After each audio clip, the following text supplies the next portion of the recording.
WBCQ 台湾以6分比3分成功报仇西班牙，摕下明年经典赛正赛资格。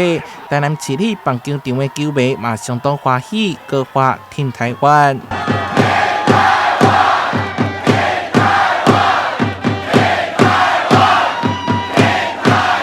这几天体育局开放棒球场做转播，经数千名球迷到场应援，气氛相当热烈。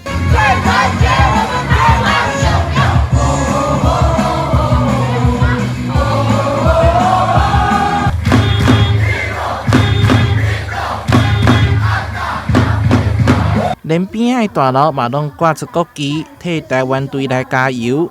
局长更是抱着四手啊，发给现场观众。大家非常热情，为我们的中华队的英雄们加油。那尤其是我们昨天这场比赛呢，非常非常重要。如果我们没有办法击败西班牙的话，那我们就可能没有无缘的去参加经典赛。台南市绝对不会落后，有棒球比赛，有大型的赛事，我们台南市绝对不会落后。球赛对暗时7点开始，超过10点才结束。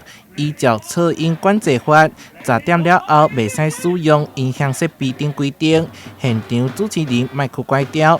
比赛来到紧张的第9局的时阵，球迷是用拿后来喊加油，展现台南人的热火。